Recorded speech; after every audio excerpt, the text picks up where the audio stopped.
iseyud bedo gi paro machalo nade medruok makam? Medruok ma mafuta biro affect gik mang'eny ma wabro neno ka wadhi mbele kod chieno.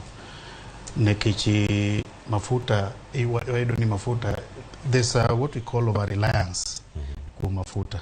Kuom mafuta donjo kuonde duto te, king'iyo production, mafuta nitiere transport, and mane momiyo ka mafuta omedi to nyako affect